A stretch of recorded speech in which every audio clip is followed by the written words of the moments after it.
ভর্তা লাভারদের জন্য মজাদার ভর্তা রেসিপি নিয়ে হাজির হয়েছি। শিং মাছের ডিমের ভর্তা বানাবো। ডিমটাকে পানি দিয়ে অল্প করে সিদ্ধ করে নিচ্ছি। তারপর দিচ্ছি সয়াবিন তেল আর হচ্ছে একটু লবণ।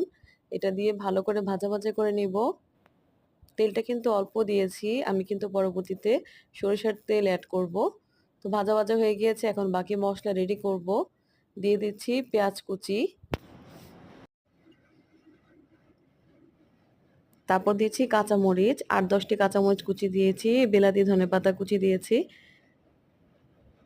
এখন দিচ্ছি স্বাদমতো লবণ আর হচ্ছে ৩ চামচের মতো সরিষার তেল। তেলটা বেশি দিলে ভর্তাটা খেতে মজা হবে, এজন্য বেশি করে তেল দিয়েছি। এখন ভালো করে ডিমটার সাথে মিক্স করে নিব। এই যে ভাজা ডিমগুলো দিয়ে দিলাম।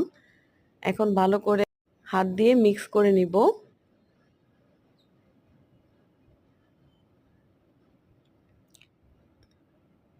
তো আমার শিং মাছের ডিমের ভর্তা রেডি।